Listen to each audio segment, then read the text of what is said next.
Hello friend, नैतिक IAS academy के platform पे आप सभी का स्वागत है। पश्चिमी राजनीतिक विचारक के रूप में हम लोगों ने पिछले वीडियो में एंटोनियो ग्राम्शी को पढ़ा था।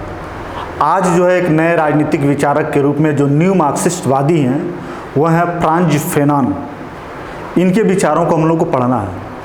पहले तो ये जाना जाएगा कि फ्रांज फेनान कैसे मार्क्सवादी हैं, किस विचारक को लेके ये मार्क्सवादी बन जाते हैं, फिर इनका जीवन परिचय और इनकी दो महत्वपूर्ण जो विचार है वह है उपनिवेशवाद का स्वरूप और स्वतंत्र मुक्ति आंदोलन के बारे में हम लोगों को इनके विचारों को पढ़ना है। और बहुत छोटे से विचार हैं जो आज ही इनका समाप्त हो जाएगा और बाकी जो भी 2-3 और बचे हुए हैं ये छोटे छोटे ही इनके विचार हैं और एक एक दो वीडियो में समाप्त हो जाएंगे। इसके बाद हम लोग जो है पश्चिमी राजनीतिक चिंतन जो होता है या राजनीतिक सिद्धांत वाला जो यूनिट है उसको हम लोग अपने जो हम लोगों ने कार्यक्रम बनाया था, क्रम बनाया था यूनिट 1, 2, 3 सिलेबस के अकॉर्डिंग नहीं, अपने पढ़ाने के अकॉर्डिंग। तो हमारा जो दूसरा यूनिट होगा वह होगा आधुनिक राजनीतिक सिद्धांत, पश्चिमी राजनीतिक सिद्धांत, जिसको पढ़ा जाएगा। तो आइए हम लोग देखते हैं कि फ्रांज फेनान कौन था और फ्रांज फेनान कैसे मार्क्सवादी बना, इसको देखते हैं। फ्रांज फेनान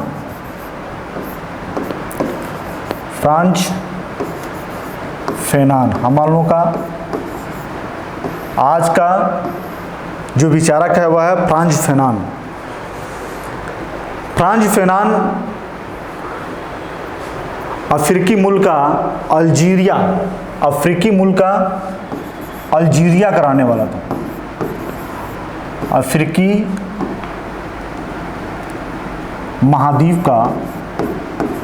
अफ्रीकी महाद्वीप का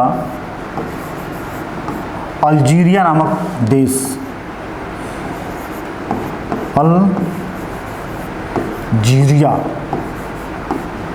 अल्जीरिया नामक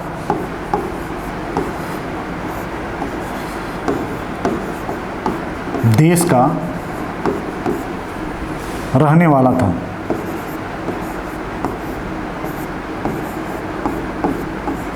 ठीक है, इसका जन्म जो था 1925 में इसका जन्म हुआ था और 1961 में इसकी मृत्यु हो गई। और इसकी दो महत्वपूर्ण पुस्तकें हैं। इसके बाद हम लोग देखा जाए कि ये मार्क्सवादी कैसे है। इसकी जो पुस्तक है, दो महत्वपूर्ण पुस्तक, वह है, पहला है ब्लैक स्किन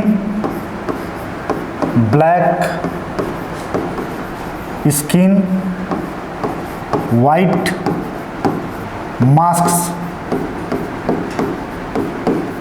मास्क्स। दूसरा है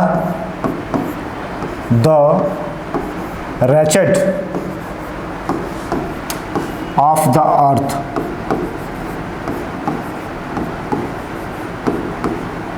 द रैचेट ऑफ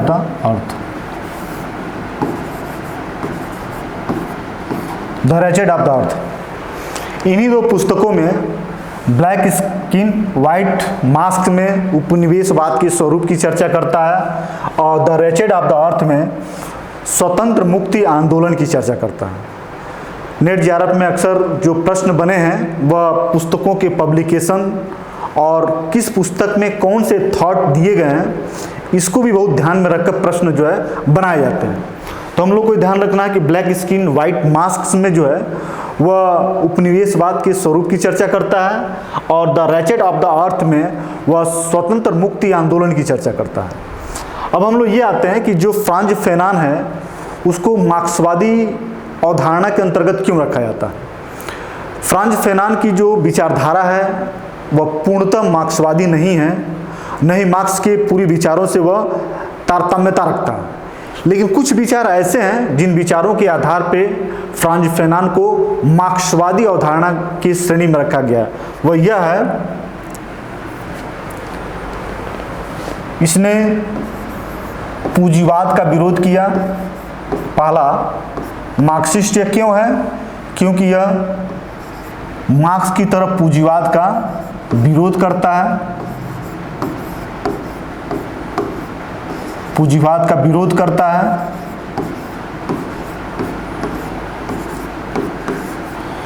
और जो दूसरा है वह है हिंसात्मक क्रांति का समर्थन करता है। हिंसात्मक क्रांति का समर्थन करता है, परिवर्तन जो हो वह हिंसात्मक क्रांति के माध्यम से ही हो सकता है। दूसरे किसी भी माध्यम से जो परिवर्तन है वह जो है परिवर्तन संभव नहीं है। दूसरा है पूंजीवाद। जैसे मार्क्स ने कहा कि जो पूंजीवाद है यह अस्थायी नहीं है, इसका समाप्ति होगा, नेचुरल प्रोसेस के द्वारा भी समाप्ति होगा, लेकिन उसमें काफ़ी लंबा समय लगेगा और उसको जल्द से समाप्त करने के लिए जरूरी है कि जो सर्वहारा वर्ग है, जिसमें वर्गीय चेतना जाग चुकी है कि वह सर्वहारा वर्ग है और उसका विरोधी पूंजीपति ही है, तो अपने पूंजीपतियों के विरुद्ध हिंसात्मक क्रांति, सशस्त्र क्रांति के माध्यम से उनको समाप्त कर दे और इसके बाद एक नई सामाजिक व्यवस्था का स्थापना करे, वह है साम्यवादी व्यवस्था। लेकिन यहाँ तक वो साम्यवादी व्यवस्था की कल्पना फ्रांज फेनान नहीं करता है। फ्रांज फेनान केवल जो है पूंजीवाद का विरोध करता है, इसलिए करता है कि पूंजीवाद से उपनिवेशवाद पनपा हुआ। उपनिवेशवाद अभी बताएंगे उपनिवेशवाद क्या है। तो कहता है कि उपनिवेशवाद के विरोध में यह क्या करता है, पूंजीवाद का विरोध करता है कि कहीं ना कहीं जो औपनिवेशिक व्यवस्था है वह पूंजीवादी व्यवस्था की ही देन है। तो इस आधार पे उसका वो समर्थन करता है और पूंजीवाद की उपनिवेशवाद की समाप्ति वह हिंसात्मक क्रांति के माध्यम से करना चाहता है फ्रांज फेनान। तो इस तरीके से यदि कभी प्रश्न आपसे पूछे जाते हैं कि फ्रांज फेनान किस तरीके का, किस पृष्ठभूमि का विचारक है, तो वह है मार्क्सवादी और न्यू मार्क्सवादी विचारक का। मार्क्सवादी कहने का मूल अर्थ वह पूंजीवाद का विरोध करता है और दूसरा है कि उपनिवेशवाद की समाप्ति यह हिंसात्मक क्रांति के माध्यम से करता है और वो भी कौन करेगा, जो पतित सर्वहारा वर्ग है वही करेगा। इसी तरीके से जो मार्क्स ने जिन शब्दों का इस्तेमाल किया उन शब्दों का इस्तेमाल करके अपने विचारों को रखा, इस वजह से फ्रांज फेनान को एक न्यू मार्क्सवादी कहा गया। अब हम लोग आते हैं जो फ्रांज फेनान है वह कौन से विचार दिए, जिसमें सबसे पहले हम लोग को पढ़ना है उपनिवेशवाद का स्वरूप। इसी को हम लोग को समझना है।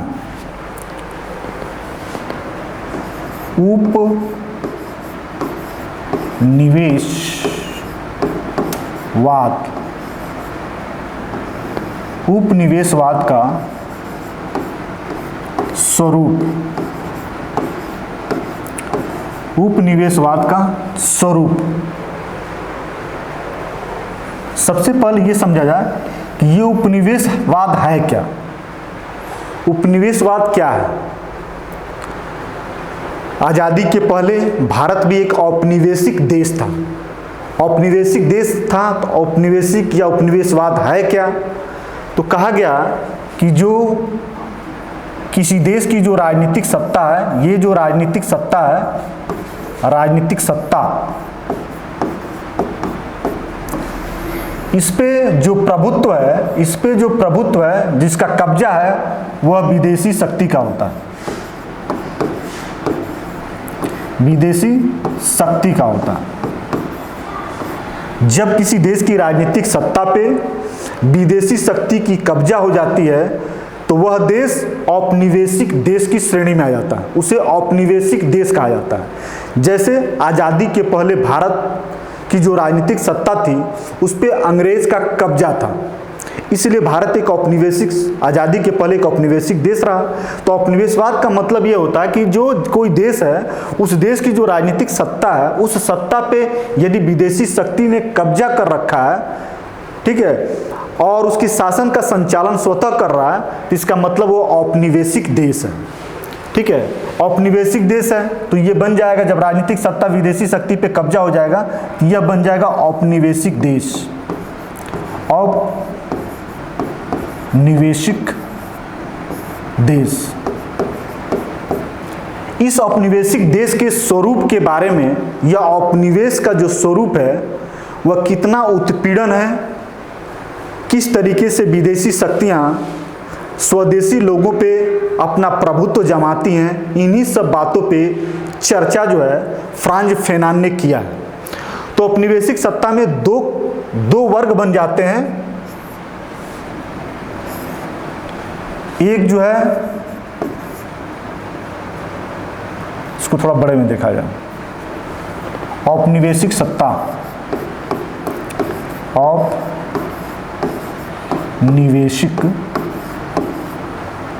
औपनिवेशिक सत्ता, इसके दो पक्ष हो जाते हैं। पहला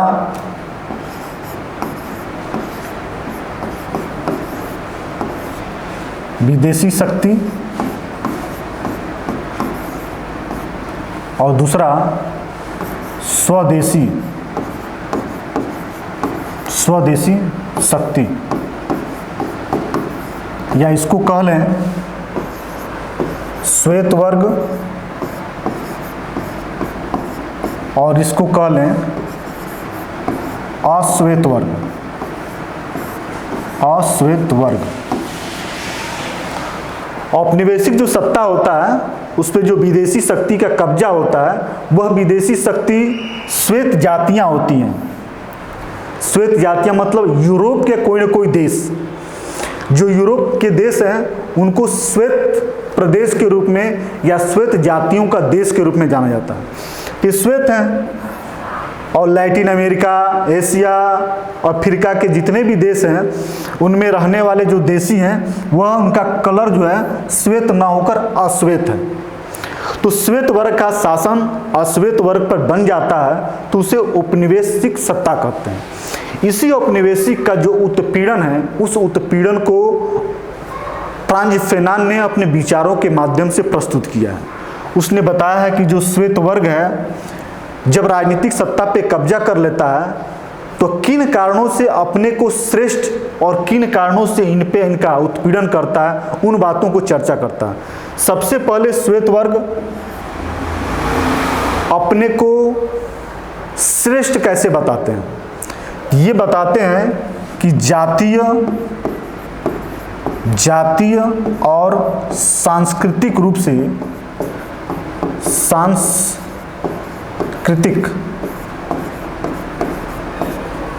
श्रेष्ठ है। जातीय और सांस्कृतिक रूप से श्रेष्ठ है। जो श्वेत जाति हैं नस्ल के आधार पे ये दुनिया के जितने भी देश हैं या नस्ल हैं उनमें श्रेष्ठ हैं। कैसे श्रेष्ठ हैं? क्योंकि ये अपने कौशल, बुद्धि और सैन्य क्षमता के बल पे दूसरे देश की राजनीतिक सत्ता पे कब्जा कर लिए होते हैं, और यह कब्जा ही उनकी जातीय श्रेष्ठता का प्रदर्शन करता है, प्रूफ करता है और साक्ष्य प्रस्तुत करता है। तो ये जातीय रूप से श्रेष्ठ हो गए और सांस्कृतिक रूप से श्रेष्ठ इसलिए हो गए कि इनकी कब्जा, इन राजनीतिक सत्ता पे इनका जो कब्जा और नियंत्रण होता है, उस कब्जे और नियंत्रण को अश्वेत लोग जो है वैधानिक रूप से स्वीकार कर लेते हैं, और उनकी ये जो सहमति होती है ये स्वाभाविक रूप से बन जाती है। इसलिए वो क्या होते हैं? सांस्कृतिक रूप से भी श्रेष्ठ होते हैं। यदि उनकी सांस्कृतिक रूप से श्रेष्ठता नहीं होती तो शायद अश्वेत लोग उनकी सत्ता को, उनकी विदेशी शक्ति को स्वीकार अपने देश में नहीं करते। इस सब कारणों से वे अपने आप को श्रेष्ठ बताते हैं।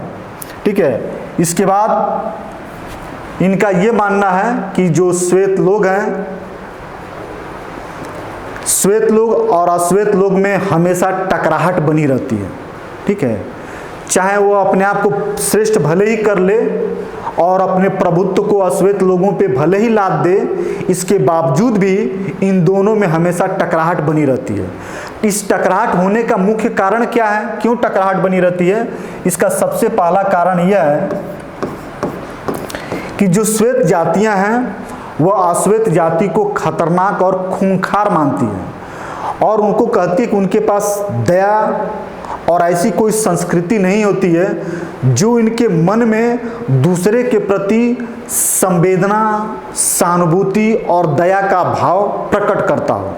उनकी संस्कृति हमेशा खतरनाक होती है, लूटपाट करने वाली होती है, उनमें अयोग्यता होती है।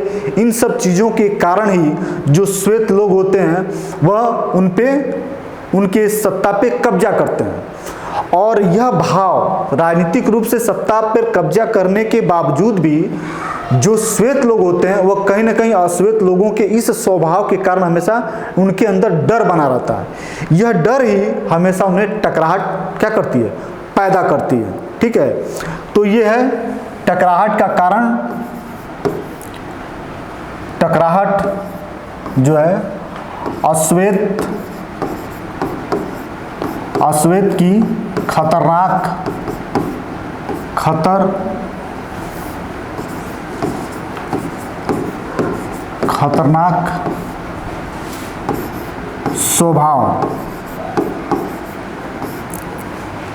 स्वभाव के कारण।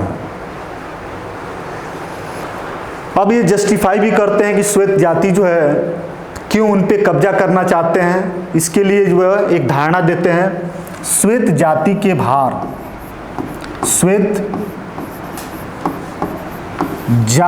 भार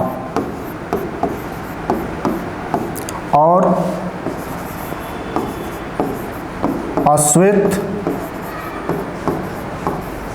जाति के गौरव।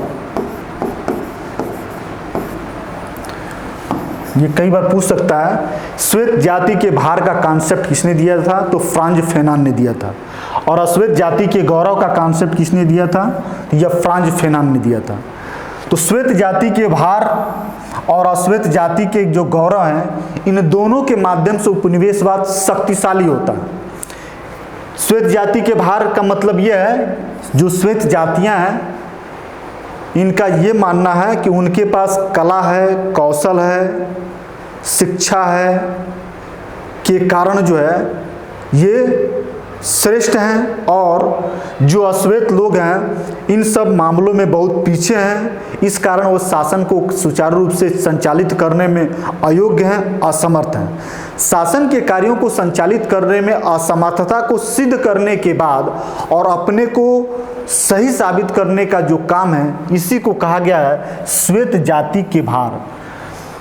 कहने का मतलब क्या है कि जो अश्वेत जातियां हैं वह शासन का संचालन सही रूप से नहीं कर पाती हैं, और इनके इस शासन का कार्य श्वेत जाति के लोगों के माध्यम से कराया जाता है। इसलिए वे श्वेत जाति पर क्या है, एक प्रकार के भार हैं। उनका जो शासन है, उनका जो अत्याचार है, अब शासन में चूंकि अत्याचार शब्द का प्रयोग तो नहीं करेंगे, लेकिन उनके शासन में उत्पीड़न है, क्योंकि वो अश्वेत जाति को किसी भी मानवीय पहलू के अंतर्गत वो नहीं रखते हैं। तो इस तरीके से जो श्वेत जाति के द्वारा शासन का कार्य किया जाता है, और यह कार्य किनका है? यह कार्य अश्वेतों का है, लेकिन करता कौन है? श्वेत जातियां करती हैं। इस प्रकार वे क्या हैं, एक प्रकार उनका शासन एक प्रकार का उनके ऊपर भार है। ठीक है, श्वेत जाति के भार का कॉन्सेप्ट क्लियर होने के बाद हम लोग आते हैं अश्वेत जाति का गौरव क्या है। जो अश्वेत लोग होते हैं वह कभी कभी अपने संस्कृत और प्राचीन गौरव को उदाहरण देके उसे औपनिवेशिक सत्ता से मुक्ति प्रदान करने के रूप में उसे प्रयोग करते हैं। तो इसका मानना है कि ये भी जो बात है कि अपने अश्वेत जाति की ऐतिहासिक और सांस्कृतिक गौरव को प्रस्तुत करना, और प्रस्तुत करने के बाद श्वेत जाति की बराबरी होने का दावा करना, ये कहीं ना कहीं औपनिवेशिक सत्ता को मजबूती प्रदान करता है। यदि अश्वेत जातियां शासन का संचालन स्वतः नहीं करती हैं और अपना सारा प्रयास श्वेत जातियों की बराबरी में दिखाने और उस अधिकार को प्राप्त करने में लगाती हैं, तो ये कहीं ना कहीं औपनिवेशिक सत्ता को मजबूती मिलती है, और औपनिवेशिक सत्ता या श्वेत जातियां अश्वेत जातियों की तुलना में ज़्यादा श्रेष्ठ साबित भी हो जाती हैं। तो बराबरी की मांग करना कहीं ना कहीं असमानता के बातों को स्पष्ट करता है।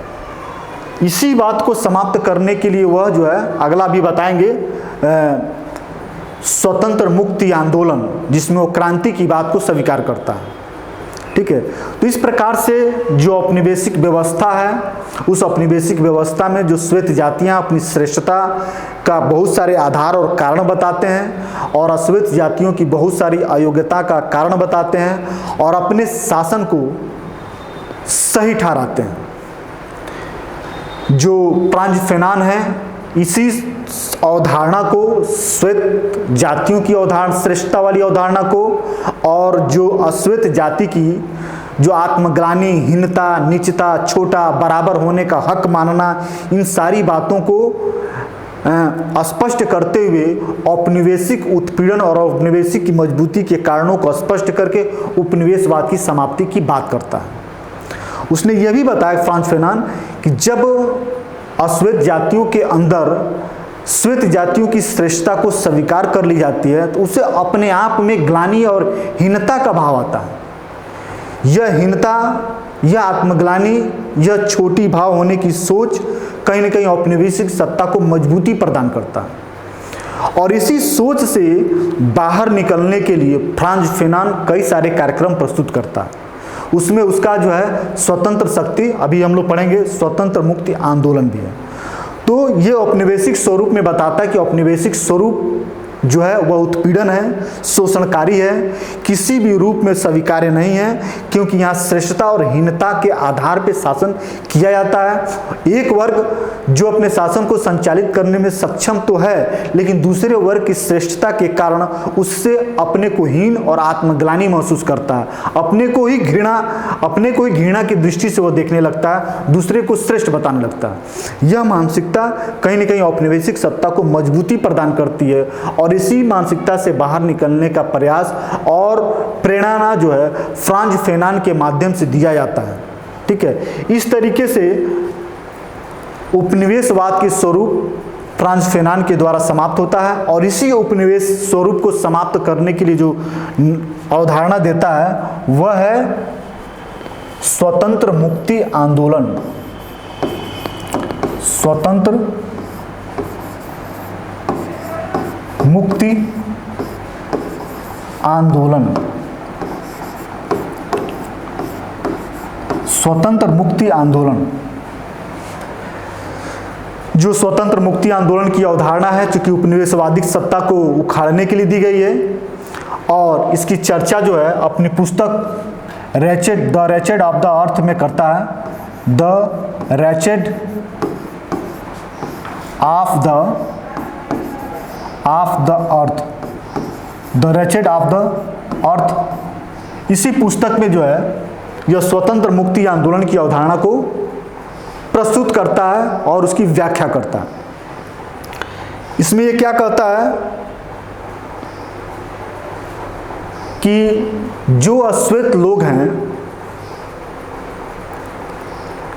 वह उनकी श्वेत लोगों की श्रेष्ठता को चूंकि सांस्कृतिक रूप से स्वीकार कर लिए रहते हैं, तो ऐसे में उनमें क्रांति का भाव नहीं आएगा और उपनिवेशिक सत्ता की समाप्ति हिंसात्मक क्रांति से ही संभव है और दूसरा कोई रास्ता नहीं है।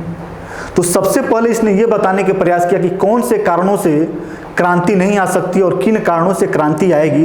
इन्हीं दो बातों पे इसने फ्रांज फेनान ने चर्चा किया है।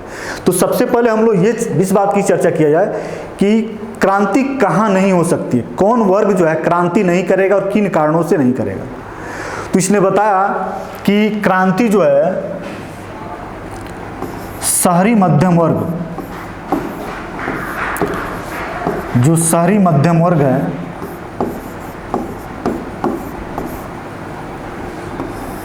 यह क्रांति कभी नहीं करेगा। इससे क्रांति की आशा मत रखिए, क्योंकि शहरी मध्यम वर्ग शिक्षित होता है, अपने हितों और लाभों के प्रति ज़्यादा सावधान होता है और इसी सावधानी और स्वार्थपूर्ण रवैया के कारण जो औपनिवेशिक सत्ता होती है वह कहीं ना कहीं कुछ इनको रियायत के रूप में राजनीतिक अधिकार प्रदान कर दी जाती है, जिसके कारण यह वर्ग जो है संतुष्ट रहता है।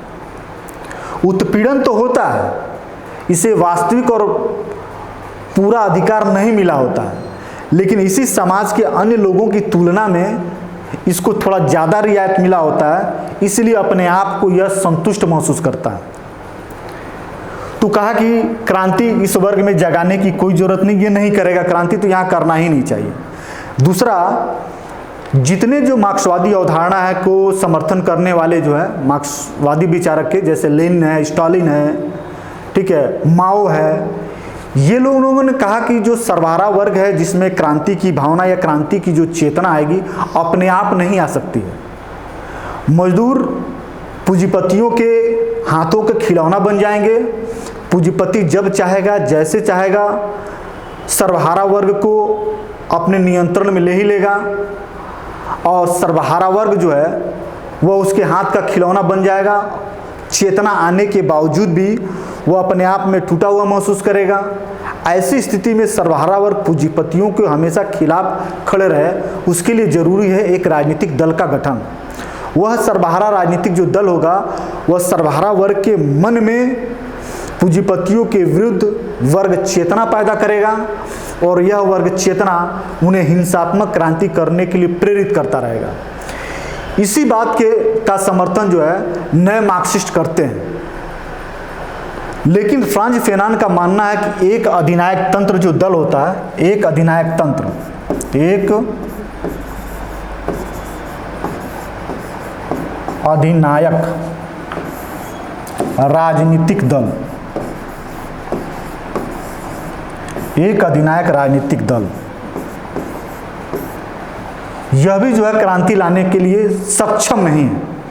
भाई न्यू मार्क्सिस्टों ने तो कह दिया कि सर्वहारा वर्ग में हिंसात्मक क्रांति की भावना नहीं आ पाएगी जब तक एक अधिनायक राजनीतिक दल का गठन न कर दिया जाए। फ्रांज फेनान ने कहा कि सर्वहारा वर्ग में क्रांति लाने के लिए इन सब दलों की जरूरत नहीं है। यह व्यक्तिगत महत्वाकांक्षा का देन होता है, जिसमें व्यक्तिगत इच्छा और महत्वाकांक्षा की प्रधानता होती है। इससे सर्वहारा वर्ग में वर्गीय चेतना और हिंसात्मक क्रांति का भाव नहीं आ पाएगा।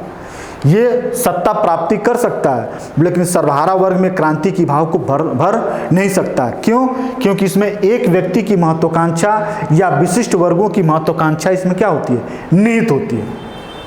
तो इस तरीके से शहरी इसने बताया कि जो है राजनीतिक दल गठित करके भी सर्वहारा वर्ग की क्रांति नहीं लाया जा सकता, शहरी मध्यम वर्ग में भी नहीं लाया जा सकता, तो फिर क्रांति आएगा कहाँ? इसने कहा, चूंकि मार्क्स को भी यही देख लीजिए, मार्क्स ने कहा था कि जितने सर्वहारा वर्ग हैं, जैसे किसान हैं, मजदूर हैं, सब में आ जाएगा। तो इसने कहा कि जो शहरी होंगे उसमें नहीं आएगा। तो आएगा किसमें? जो देहाती भूमिहीन किसान हैं उनमें आएगा, जिनकी भूमि को अंग्रेजों ने क्या कर लिया है, श्वेत लोगों ने छीन लिया है, और छीन के उसका इस्तेमाल अपने हित में कर रहा है, और उनको जो है शोषण पे जीने के लिए मजबूर कर दिया है। तो जो भूमिहीन किसान हैं या शोषित किसान हैं उनमें क्रांति का भाव लाया जाए तो क्रांति करेंगे, ठीक है। और क्रांति जो है सर्वहारा वर्ग में आएगा, पतित सर्वहारा वर्ग, पतित सर्वहारा वर्ग, पतित सर्वहारा वर्ग, यह देहाती भी हो सकता है और शहरी भी हो सकता है। इसने जो है क्षेत्र के आधार पर अंतर नहीं किया है, इसने बात यही कहा कि पतित सर्वहारा वर्ग ही क्रांति के लिए सक्षम हो सकता है और वही क्रांति करेगा भी। और इसमें जो है देहाती वर्ग के व्यक्ति आ सकते हैं और शहरी वर्ग के भी आ सकते हैं। पतित सर्वहारा वर्ग कहने का मतलब यह है कि ऐसा वर्ग जो श्वेत जातियों के उत्पीड़न और शोषण से काफ़ी प्रताड़ित है, और यह प्रताड़ना इस वर्ग में वर्गीय चेतना के रूप में आ चुकी है, और यह वर्ग उसको समझ चुका है कि वह हमारा शोषक है, हमारा पोषक नहीं है, ठीक है। तब जो है जब उसको पोषक के रूप में जब तक स्वीकार करेगा, जब तक श्रेष्ठ के रूप में स्वीकार करेगा, तब तक वह उसका विरोध नहीं करेगा, तब तक वह उसका उखाड़ फेंकने की इच्छा नहीं रखेगा और ना ही उसके विरुद्ध क्रांति करेगा। ऐसी स्थिति में जो सर्वहारा पतित सर्वहारा वर्ग है, इसी को बताया फ्रांज फेनन ने, क्रांति यहीं से शुरू होगी और क्रांति का स्रोत यही है, और इन्हीं को मोटिवेट किया जाए क्या करने के लिए? क्रांति करने के लिए। और ये अपने प्राणों की बलिदान भी दे सकते हैं, दूसरे के प्राणों को ले भी सकते हैं। और चूंकि इनके उत्पीड़न में इनके अंदर ऐसा परमाणु बम की क्षमता पैदा कर दिया है कि वो अपने स्वतंत्रता को और अपने देश की आज़ादी को हर हालत में लेंगे ही लेंगे। तो फ्रांज फेनान ने बड़ा व्यवहारिक और बहुत ही क्रांति की एक सैद्धांतिक अवधारणा को हटा के एक व्यवहारिक अवधारणा दिया। क्रांति असमानता से नहीं, क्रांति जो है किसानों में नहीं, क्रांति मजदूरों में नहीं आ सकता है, बल्कि क्रांति पतित सर्वहारा वर्ग में ही आ सकता है। और इस पतित सर्वहारा वर्ग को पूंजीवादी अपने हाथ का न तो खिलौना बना सकते हैं और ना ही इसको अपने नियंत्रण में ले सकते हैं और ना ही इस पतित वर्गों को कभी बांट सकते हैं, क्योंकि उनकी पतित होने की जो भाव है उनको एक वर्ग में समेट दी है। और यही भावना वह पूंजीवादी को क्या करता है? खिलाफ पैदा करता है। तो फ्रांज फेनान का यह स्वतंत्रता आंदोलन की अवधारणा समाप्त हो रही है और उपनिवेशवादी का जो स्वरूप वो भी समाप्त हुआ। लेकिन फ्रांज फेनान ने उपनिवेशवाद के उत्पीड़न का स्वरूप और क्रांति कहाँ आएगी बिल्कुल वैज्ञानिक और प्रामाणिकता के आधार पर प्रस्तुत किया, जो बिल्कुल बहुत वस्तुस्थिति है, वस्तुनिष्ठ है और पूर्णतः क्या है? सही है। ठीक है, इतने ही विचारों के साथ फ्रांज फेनान का जो ये क्लास है वह समाप्त होता है। फिर अगले क्लास में हम लोग हन्ना आरेंट के साथ हम लोग मिलेंगे। तब तक के लिए फिर से धन्यवाद।